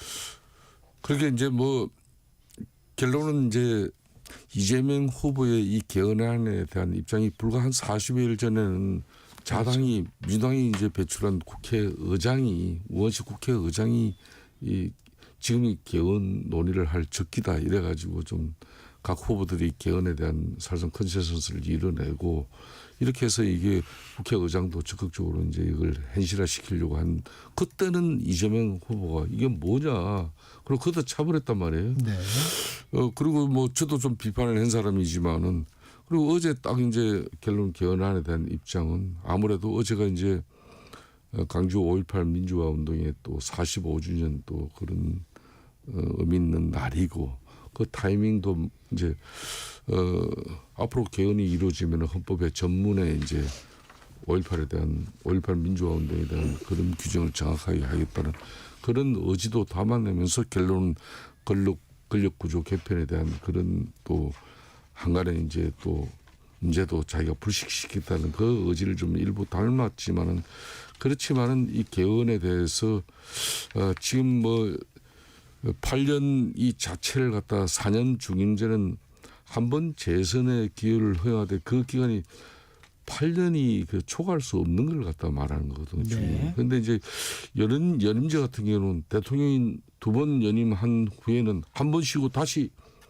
2번을 더 재임할 수 있는 그런 것을 또 의미할 수도 있는 거예요. 이게 흔히 말하는 푸틴식이 되는 건데 뭐 그런 부분에 대해서는 또 앞으로 지금 현행 뭐 단임제 5년짜리 대통령 지금 현재 헌법에서는 연임이 안 되니까 또 앞으로 헌법을 개정한다 하더라도 앞으로 그 헌법 개정의 중심 개헌의 중심에 선 대통령은 그 개헌 그 법에 저촉되지 않는다. 그렇기 때문에 자신하고는 관계없다 그러지만 말 헌법 개정이 이루어질 때 그 조건을 갖다가 말 풀어버리면은 이재명 후보가 뭐 앞으로 이제 연임을 해 나갈 수 있는 그런 법적 뭐 근거는 충분히 헌법적 근거까지 확보할 수 있는 거죠. 그래서 국민의 이 개헌 요구는 이런 권력자의 그런 무제한 뭐 권력 연장을 위한 것을 우려하는 상황으로 만들면 안 된다. 어떤 경우든 그런 남용을 이게 한편으로는 재현하기 위한 어떤 그런 호기로 삼고 이 개헌안이 만일 만들어지고 또 그걸 공력으로 현실을 한다 그러면은 좀 더 그 부분에 대해서 이제 이재명 후보 입장에서는 좀 더 그런 제가 좀 전에 제가 제시한 그런 우려에 대해서 그런 우려 걱정하지 마라. 이런 건 내가 2번 다시 이런 부분에 대한 우려 없도록 하겠다. 그걸 좀 명쾌하게 좀 밝혀줬으면 좋겠어요. 네. 우선 그 이재명 후보하고 저하고도 의견을 나눈 적이 있는데요. 꽤 오래전에 이미 이런 입장을 생각을 했었어요. 그러니까 2028년 그 뭐 빨리 하면 더 좋겠지만 2028년 총선에서 개헌안을 통과해서 30년에 새로운 헌법 체계에서 그 대통령 선거를 치를 수 있다 이렇게 생각을 하기 때문에요. 저는 이 상식적으로 봤으면 좋겠습니다. 자꾸 이제 이재명 뭐 그 후보가 그 뭐 독재하고 장기 집권하려고 하는 거냐 이게 사실 현실성 없는 얘기거든요. 우리 헌법 체계에서 이미 현직 대통령은 현재 헌법에 기속됩니다. 네. 그러니까 그 단임제죠. 5년 단임제에 기속되는 거기 때문에 더 이상 할 수가 없어요. 그리고 만약 그런 시도를 한다면 엄청난 국민적 저항에 부딪힐 거고 어제 윤호중 총괄 선대본부장이 네. 그런 입장이 아니다라고 분명히 밝혔지 않습니까? 그래서 제가 보기에는 뭐 좀 필요하다면 아예 그 분명하게 헌법에 수정 헌법에 미국도 그걸 넣었거든요. 루스벨트 대통령 이후에 미국도 그 이것을 딱 두 번을 정했습니다. 한 번 건너뛰어서 하든 연달아 하든 2번밖에 못한다. 그래서 트럼프 대통령이 더 못하지 않습니까? 네. 그렇게 그 확실히 박아놓는 게 더 좋을 것 같고요. 그래서 4년 중임제 연임 문제는 이건 그렇게 해소가 될 거라고 생각을 하고 네. 다만 이제 국무총리 국회 추천 문제는 논의가 필요할 것 같아요.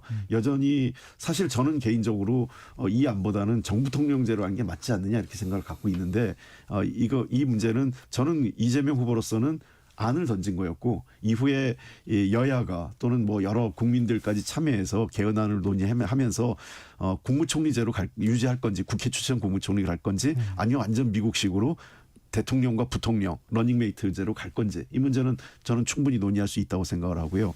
또 마지막으로 결선투표제인데 중요한 게요. 저는 결선투표제는 꼭 필요하다 이렇게 생각을 합니다. 왜냐하면 대표성의 문제 그리고 그 어떤 극단주의 세력의 정치 참여를 제한하기 위해서라도 결선투표제를 도입하는 것이 매우 긍정적인 효과가 있을 것으로 생각합니다. 저도 개인적으로는 어제 이재명 후보의 뭐 개헌에 대한 그런 입장 이게 공약으로 정의됐지만은 뭐 저는 그런 부분에 대해서 특히 대통령 4년 그런 연임제 개헌안에 대해서 저는 개인적으로 환영합니다. 이 부분에 대해서는 아마 김문수 후보도 저는 환영하는 걸로 뭐 입장이 정해진 걸로 알고 있어요. 어제까지 이제 사실상 그 이재명 후보가 이 개헌안에 대한 명확한 입장이 서기 전까지는 김문수 후보의 기존적인 당내 경선 당시의 후보의 입장에서는 자기는 임기 5년을 이제 가져가는 그런 뭐 대통령 후보로서의 그런 입장이었는데 어제 이제 이재명 후보 이 개헌안 입장 이후에 이제 김문수 후보의 입장이 최종적으로 정리가 됐어요. 그러니까 앞에 한덕수 대행의 그런 입장을 그대로 이제 뭐 같이 이제 가져가는 그러니까 앞으로 김문수 후보가 대통령이 되면은 앞으로 3년짜리 대통령을 하고 다음 총선에서 이제 쉽게 말하면 대통령과 임기를 맞추겠다. 그렇게 해서 4년 중임제로 가겠다 이런 거거든요. 근데 어제 이제 이재명 후보의 그런 개헌안에 대한 여러 가지 뭐 내용에서 저는 상당히 뭐 고무적으로 봐요. 그 대신 국회에서 그런 대의민주주의를 갖다 존중하고 국민의 입장을 더욱더 받아들이려 했다는 그런 취지인데 그럼 국회에서 국무총리를 갖다 추천하고 또 여기에서 의결이 이루어져야 이제 대통령으로서 임명하겠다는 거 아닙니까? 그런데 지난 3년 동안 절대 입법 권력 그러니까 민주당 중심의 과도한 입법 권력이 이게 작동되고 작용되어지는 이런 상태에서의 그런 이 권력 그렇게 입법 권력에 지금 과도한 입법 권력의 이 문제점에 대해서는 지금 없었거든요. 뭐 이런 부분에 대한 고민도 좀 담아냈으면 하는 그런 바람이 있는 거죠. 마지막으로 한 1분씩만 드리겠습니다. 윤 전 대통령 탈당 타이밍과 탈당 메시지 어떻게 보셨습니까? 많이 늦었죠. 그리고 그 방법도 적절치는 않고요. 왜냐하면 윤석열 대통령이 사실 구속이 취하된 게 사실은 결과적으로 국민의힘에게 더 좋은 게 아니었어요. 윤 대통령의 탈당 문제는 사실은 진작 탄핵 직후에 바로 해결이 됐었어야 됩니다. 제가 여러 차례 이 방송에도 얘기했지만 지도부가 후보에게 부담을 지우지 않는 쪽으로 갔어야 되는데 지도부가 그 책임을 방기한 거죠. 그러니까 세 가지 조건이었습니다. 탄핵 비상계엄과 탄핵에 대한 사과.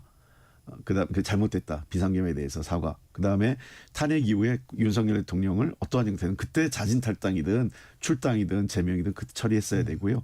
그리고 세 번째는 그동안 윤석열 정권하에서 허가호위했던 사람들의 몇몇은 사실 백의종군 내지는 불출석 선언이 따랐었어야 되는 겁니다. 김성태 대표님. 뭐 저는 뭐 홍익표 대표님의 뭐 제 주장에 대해서 그걸 뭐 크게 반박할 생각은 없어요. 그거는 이제 이런 조기 대선이라는 이 상황을 만든 것은 누가 뭐라 그래도 윤석열 전 대통령의 오판이었고 그 정치적 책임은 국민의힘이 질 수밖에 없습니다. 그렇기 때문에 국민들에게 13 비상계엄에 대한 명확한 우리 당의 입장이 있어야 되는 것이고 그런 전제 하에서 우리 후보의 이미지와 정책 비전이 국민들에게 일컬어지게 해야 되는데 그걸 하지 못한 부분이 이제 이렇게 우리 후보가 지금 벌써 이제 대선 이제 중반전에 이번 주부터 도입 이제 들어옵니다. 네. 그러면 이건 상당히 고전을 면치 못하고 있는 부분인데 지금이라도 비대위는 우리가 집권당으로서 정치적 책임을 다하는 그런 모습을 국민들에게 보이는 것이고 또 우리 후보 입장에서도 저는 개인적으로 김문수 후보는 윤석열 전 대통령에게 할 도리 정치적으로 뭐 그 정부에 몸담았던 장관으로서 할 도리 저는 다 했다고 봅니다. 그렇기 때문에 지금부터는 본인의 소신과 의지 본인이 살아온 그런 대한민국의 민주화를 위해서 헌신하고 희생했던 그런 이미지를 살려가길 바라겠습니다. 네, 여기까지 듣겠습니다. 품격 토론 김성태 전 국민의힘 원내대표, 홍익표 전 민주당 원내대표와 함께했습니다. 고맙습니다. 네, 감사합니다. 예, 감사합니다. 정책시사 2부 마칩니다. 전하는 말씀 듣고 3부에서 뵙겠습니다. 잠시 후 8시 반부터 일부 지역국에서는 해당 지역 방송을 보내드립니다. 워렌 버핏은 가치 투자, 필립 피셔는 성장주 투자, 피터 린치는 장기 투자. 방법은 달라도 목표는 하나. 성기영의 경제쇼가 성공의 길로 안내합니다. 깊이 있게, 명쾌하게, 지금 이 시대 경제에 관한 모든 것을 알려드립니다. 평일 오후 4시 5분 성기영의 경제쇼와 함께하십시오.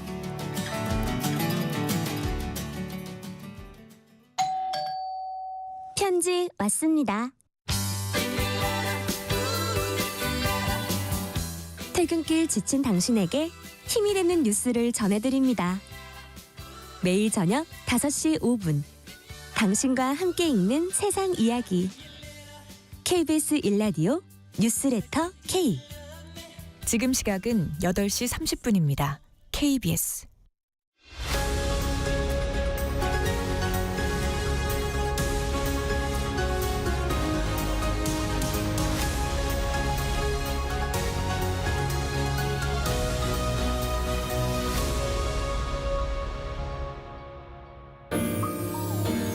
대한민국 중심 채널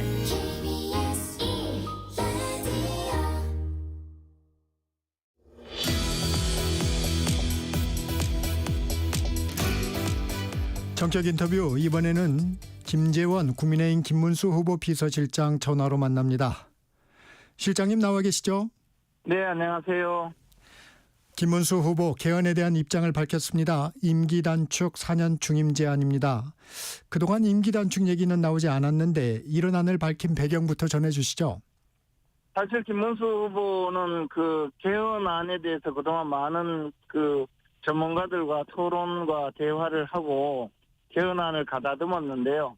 다만 이제 그동안에 다른 민생 공약, 경제 살리기 공약에 치중하다가 네. 이재명 후보 측에서 개헌안을 제시하면서 국민들을 좀 의아하게 하는 많은 내용이 있어서 그동안 가다듬은 개헌안을 발표하게 된 겁니다. 그리고 이제 개헌에 대해서 이재명 후보도 동의하고 나섰으니 유력 대선 주자인 이재명 후보와 또 이번에 개헌안을 현실적으로 그리고 정치개혁에 맞는 내용으로 가다듬은 김문수 후보가 함께 만나서 개헌의 구체적인 내용에 대해서 국민적 약속을 하고 앞으로 정치개혁에 함께 나서자라는 그 협약적 제안까지 하고 나선 겁니다. 대통령 불소추 특권 폐지도 내놨습니다. 이재명 후보를 겨냥한 것인가요? 당연히 이재명 후보뿐만 아니라 모든 국민들은 이제 법아체 평등해야 한다는 그런 기본 원칙을 함께 규정한 것입니다. 이번에 단순히 대통령의 불소추 특권에 대한 그 폐지뿐만 아니고 국회의원의 면책 특권에 대해서도 완전히 폐지하는 방법으로 손을 보려고 하는 것입니다. 이것이 과거에 권위주의 정권이나 또는 아예 전제 왕조 시절의 의회에는 국회의원 내지 의원들이 의정활동을 하면서 권력에 저항하면 그것을 형사적인 문제로 탄압을 하는 그런 네. 사례가 많았습니다. 그렇기 때문에 불체포 특권, 면책 특권이 필요했고 대통령에 대해서는 그 특권적 지위를 인정해서 그런 대통령의 지위에서도 불소추 특권이 규정되었었는데 이제 절대적인 권력 체제도 없어졌고 네. 의정활동을 하는데 탄압하는 그런 사례가 존재하지 않습니다. 그러면서 국회의원들이 오히려 불체포 특권, 면책 특권의 뒤로 숨고 또 대통령은 대통령대로 불소추 특권을 갖고 있으면서 그것을 범죄 행위를 방탄으로 활용하는 그런 사례가 지금 당장에 이재명 후보의 사례로 드러날 수 있기 때문에 차제에 완전하게 폐지하자는 그런 주장입니다. 이재명 후보는 임기 단축 없는 4년 연임제를 제안했습니다. 과거 4년 중임제에서 이번 개헌안에선 4년 연임제로 바꿨는데 어떻게 평가하십니까? 그게 연임제와 중임제가 무슨 의미냐라는 것을 한번 네. 짚어봐야 되는데요. 보통 통상적으로 이제 4년 중임제라고 하면 한 번 더 연임을 해서 그 대통령이 8년까지 재임할 수 있도록 그렇게 규정하는 것을 의미합니다. 그런데 연임제라고 하면 현재 그 지방자치단체장이 3년임 허용 법안으로 되어 있거든요. 네. 그러면 통상 1기, 2기, 3기까지 재임을 하고 그리고 다른 분이 만약에 또다시 지방자치단체장 지위에 오르면 그리고 나서는 또 새로이 출마를 해서 3년임까지 할 수 있는 그런 제도입니다. 네. 예를 들자면 서울시장 오세훈 서울시장의 경우에 지금 4선 서울시장을 하고 있거든요. 그런데 지금 이재명 후보가 내세운 그 이연임 허용 그 대통령제는 결국 러시아의 푸틴 대통령처럼 대통령이 그 재임하고 나서 또 다른 사람을 잠시 내세웠다가 다시 자기가 또 대통령을 할 수 있다. 그런 몽상을 하고 있는 것이 아닌지라는 그런 생각에서 이 부분에 대해서 과연 4년 중임제 또는 4년 중임제를 주장하다가 4년 그 연임제를 주장한 배경이 뭐냐.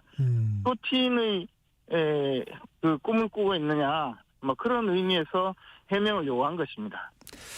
이재명 후보는 국회 권한을 좀 강화하는 개헌안입니다. 국회가 추천한 인사만 국회 동의하에 총리에 임명하고 감사원도 국회 산하에 두는 안인데 이런 부분은 어떻게 평가하십니까? 그런데 뭐 대통령의 권한을 적절하게 네. 제한하자는 기본 방침에는 동의하지만요.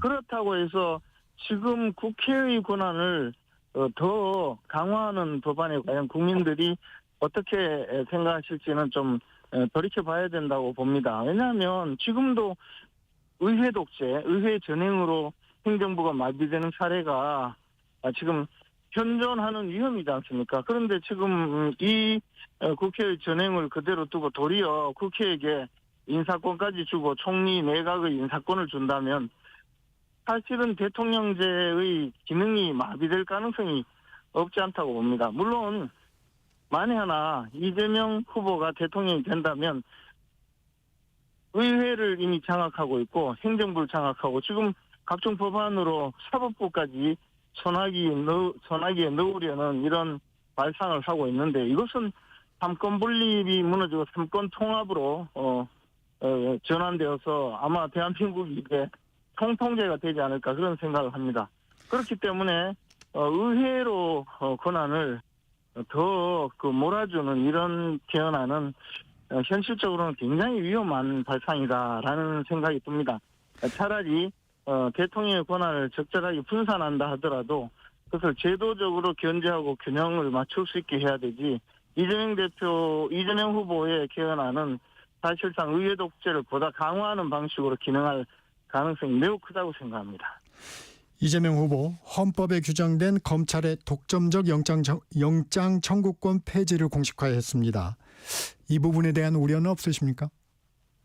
통상적으로 헌법에 영장 청구권을 규정한 나라는 우리나라 외에는 거의 존재하지 않습니다. 그렇기 때문에 그 부분에 대한 일반적인 그 방향에 대해서 그것을 비판하고 싶지는 않지만 다만 지금 민주당이 생각하고 있는 수사권의 조정 문제는 이른바 검수완박 그리고 공수처를 키우고 하는 그런 지금 방향으로 알고 있습니다. 그것을 헌법으로 아예 못 받겠다는 그런 생각인데요.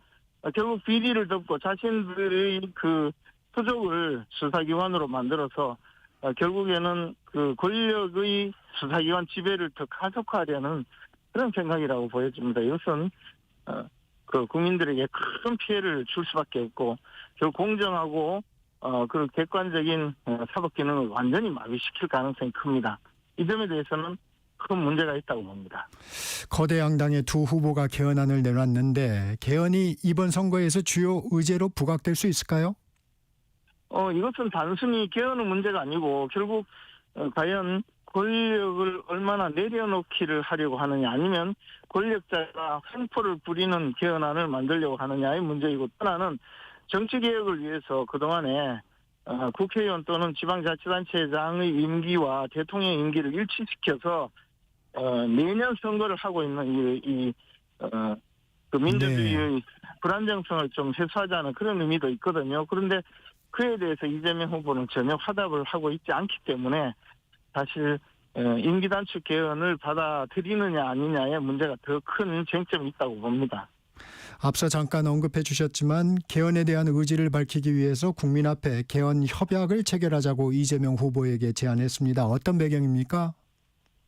이재명 후보는 사실 그동안에 그 국회의장이라든가 또는 여야 정치인들의 개헌 요구 또 언론이나 시민사회의 개헌 요구에 대해서 항상 비판적으로 일관했습니다. 그런데 그동안 이런 주장을 하고 있다가 갑자기 태도를 바꿔서 전격적으로 개헌을 하자고 주장했는데 이거조차 일종의 그 선거 전략에 불과한 것 아닌가, 수시로 말 바꾸는 이재명 후보의 선거 전략이 아닌가라는 생각입니다. 네. 차제에 이런 식으로 선거 전략 차원에서 국민들에게 선전용으로 개헌을 주장할 것이 아니고 진정한 개헌의 의지를 밝히자라는 의미에서 아예 협약을 체결하고 국민들 앞에 완전히 이런 그 개헌에 대한 약속을 문서화하자, 그런 주장이었습니다. 이 부분은 이재명 후보의 진정성이 어느 정도인지 앞으로 지켜볼 수밖에 없습니다. TV 토론 얘기도 해보겠습니다. 김 후보 선전했다고 평가하십니까? 예, 김문수 후보는 사실 청렴성 그리고 진정성이 가장 큰 무기인데요. TV 토론을 통해서도 김문수 후보의 진정성 그리고 국민의 삶을 돌보려는 그런 강한 의지가 느껴진 TV 토론이었고요. 이재명 후보의 그 말 바꾸기 또는 말재주로 요리조리 피해가려는 그런 태도에 국민들은 많은 대조적인 그 심정을 느꼈을 것이라고 생각합니다. 아쉬운 점은 없었습니까? 많은 지지자들이 이재명 후보의 거짓 그리고 대장동 사건부터 시작해서 백현동 성남 FC 사건, 각종 뇌물 사건, 대북 송금 사건, 그리고 위증 사건 이런 문제에 대해서 좀 문제 제기를 해서 이재명 후보의 민낯을 드러내야 되지 않느냐라는 강한 그런 질책을 해주신 분들이 있었습니다. 그런데 어제 토론 주제가 경제 문제였고 경제와 민생에 집중할 수밖에 없어서 그런 이재명 후보의 범죄 행위라든가 민낯을 드러내는 그런 그 토론으로 끌고 가지는 못했습니다. 사실 많은 지지자 여러분들께서 아쉬움을 느끼겠지만 또 TV 토론 자체가 후보자의 자질과 능력을 보여주는 현장이기 때문에 약간의 한계가 있다는 점 말씀드리고 싶습니다. 계엄에 대해서도 공방이 있었습니다. 김문수 후보, 계엄은 잘못했지만 내란에 대해서는 판단이 남아있다고 했습니다. 김 후보, 계엄이 내란이라는 민주당의 주장은 동의하지 않는 건가요? 계엄령 선포가 곧바로 내란죄에 해당되느냐의 여부는 지금 법원의 판단에 넘어가 있습니다. 그리고 헌법재판소에서는 탄핵 심판을 할 때 내란죄의 성립을 아예 배제한 채 심판을 했습니다. 그래서 여전히 사법의 영역에 있기 때문에 그것을 정치적인 입장에서 왈가왈부해서 재판에 영향을 미치는 것은 적절하지 않다는 판단입니다. 원전에 대한 공방은 어떻게 보셨습니까? 그 부분에 대해서는 이미 과학적인 결론이 나와 있는데 이런 에너지 정책이나 이런 문제에 대해서도 정치적인 이념 논쟁으로 끌고 가고 그것이 국민에게 막대한 부담을 느끼게 하고 또 산업 경쟁력을 완전히 초타시키는 이 상황에 대해서는 과연 이런 분들이 집권을 했을 때 대한민국의 경제와 대한민국의 산업계가 어떻게 될 것인지를 심각하게 보여주는 그런 상징적인 사건이라고 생각을 하고 있습니다. 지금 우리나라의 산업용 전기 요금은 이미 가정용보다 높아져 있고 이것이 값싼 전기를 통해서 지금까지 산업 경쟁력을 확보해온 우리나라의 산업 경쟁력을 무너뜨리고 산업의 기반을 무너뜨리는 그런 큰 문제를 이야기하고 있습니다. 이 점에 대해서 적어도 대통령 후보에 출마한 분은 좀 더 현실을 똑바로 직시하고 국민의 삶을 돌보는 방식으로 이 에너지 정책도 바꿔야 할 것이라고 믿습니다. 김문수 후보 북핵 문제에 대해서 핵 균형을 강조했습니다. 북한의 비핵화가 현실적으로 어렵다는 얘기도 했는데 어떻게 보십니까? 그렇습니다. 이미 북한의 핵 보유는 기정사실화되어 있고 핵 도발을 감행하고 있습니다. 이런 상황에서 단순히 우리는 NPT에 가입한 비핵화 국가이기 때문에 그냥 속수무책으로 앉아있을 수는 없고 그렇다고 해서 우리나라가 북한처럼 국제사회의 불량 국가가 되어서 핵을 핵을 직접 보유하겠다고 선언하고 NPT를 탈퇴하고 하는 그런 방식의 핵 보유는 바람직하지도 않고 가능하지도 않다고 봅니다. 그래서 이 초강대국인 한미 간의 공조를 더 강화하고 동맹을 강화해서 미국이 대한민국의 핵 우산이 확실하게 되어주고 그것을 통해서 북한의 핵을 적절하게 통제하자는 그런 입장인데요. 구체적으로는 핵 잠수함을 미국의 용인 아래 한반도 해역을 순항하게 한다든지 또는 오키나와나 괌의 그 미국의 전략 핵무기 또는 전술 핵무기를 한반도에 충분히 기동할 수 있도록 그런 확실한 체제를 갖추는 것, 이런 방식으로 핵 공조를 통해서 남북 간의 핵 균형을 유지해야 한다, 이런 방침입니다. 핵 개발을 하겠다는 얘기는 아니고 핵 잠재력을 확보하겠다, 이런 의견인가요? 최소한 우리나라에서 사용 후 핵연료를 재처리하는 수준, 즉 일본의 핵 재처리 수준까지 한미 간의 협조를 이루어서 우리나라도 언제든지 필요하면 핵무장을 할 수 있는 수준까지는 갖춰야 한다는 입장입니다. 그러나 지금 현재 당장 핵을 개발하거나 핵을 보유한다는 것은 현실적으로 가능하지도 않고 세계 질서 내에서 국제 무역으로 우리나라가 발전해야 하는 현실에서는 바람직하지도 않다고 생각합니다. 주 52시간제에 대해서는 유연하겠다는 거죠?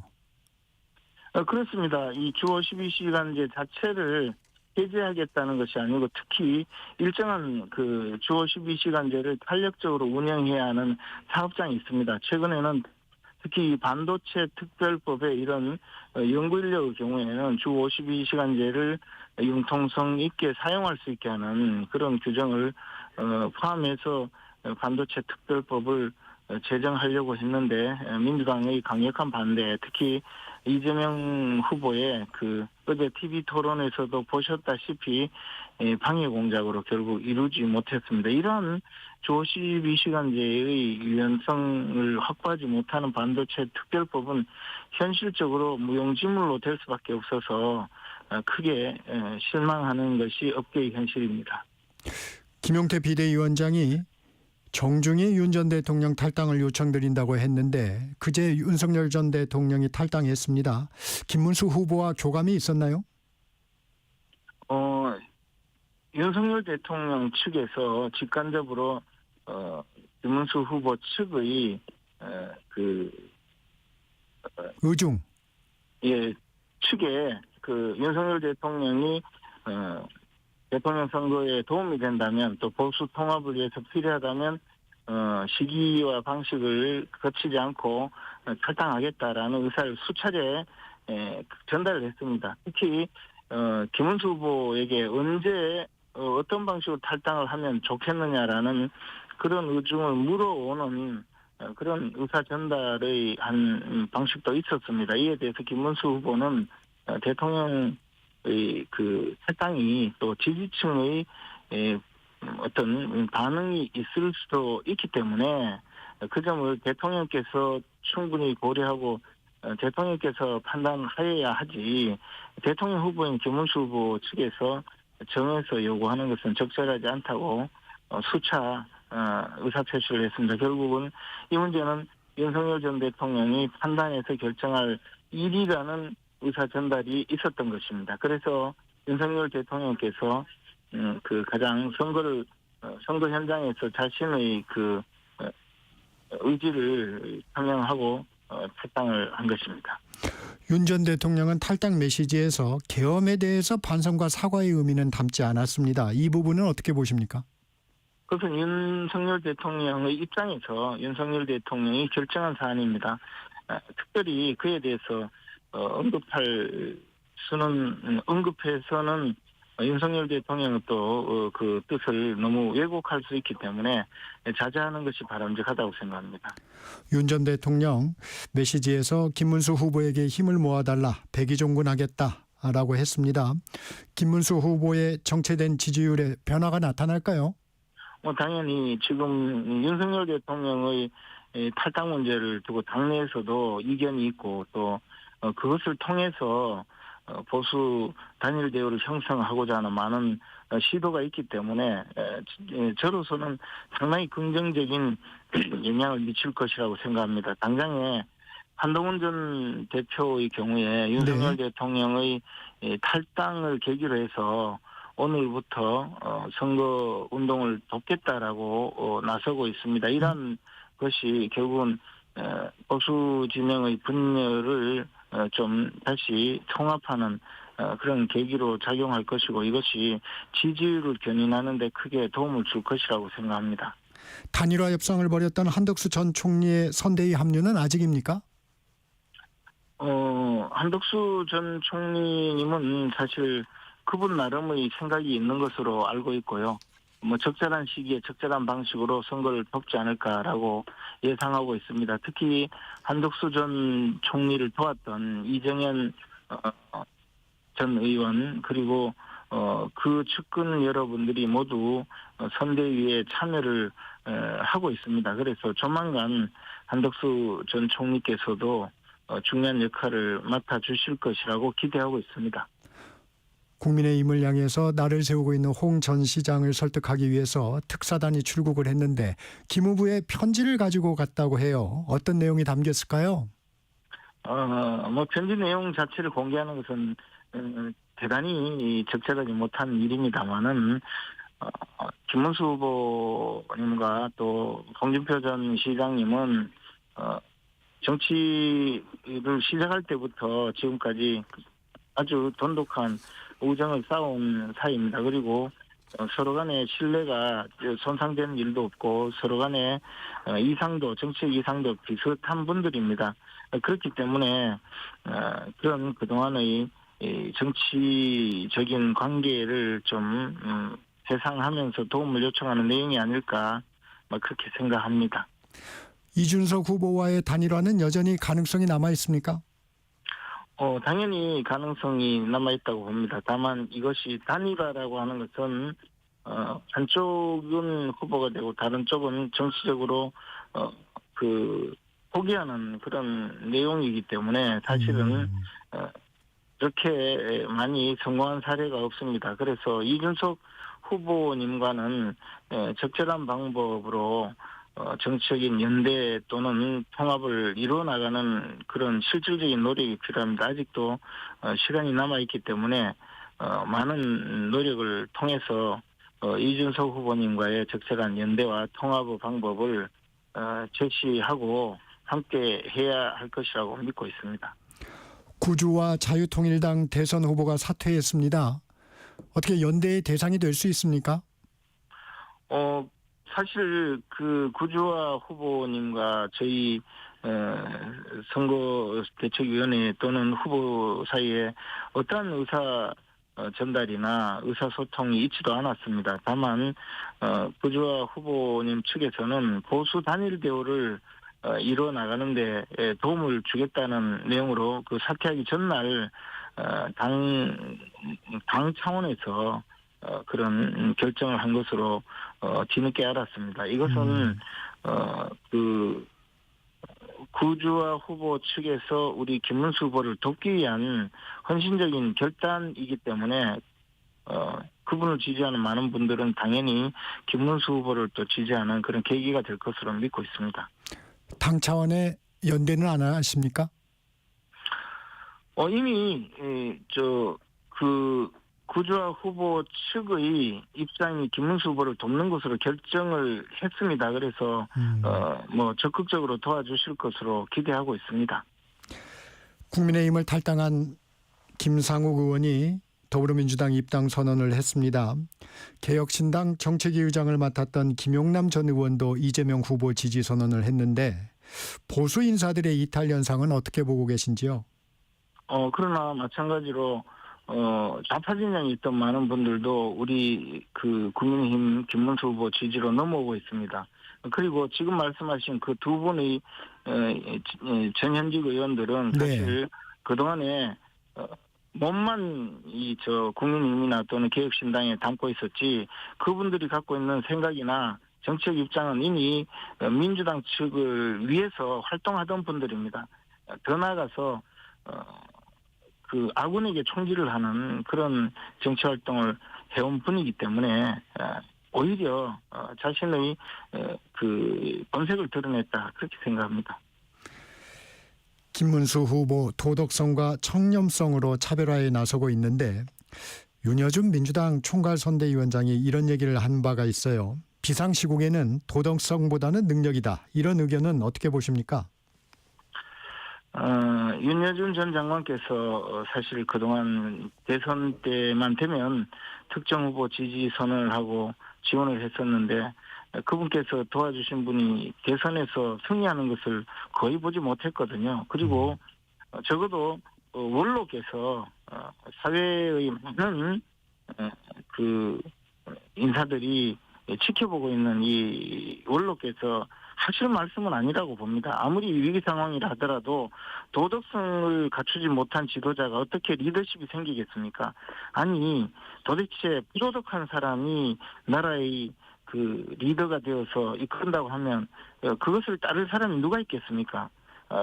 뭐 예를 들어 이재명 후보 측에서는 그런 얘기를 할 수도 있습니다만은 윤여준 전 장관 같은 분이 기껏 하신다는 말이 위기 상황에는 도덕성이 필요치 않다라고 이야기하는 것 자체가 저는 귀를 의심하게 하는 발상이라고 생각합니다.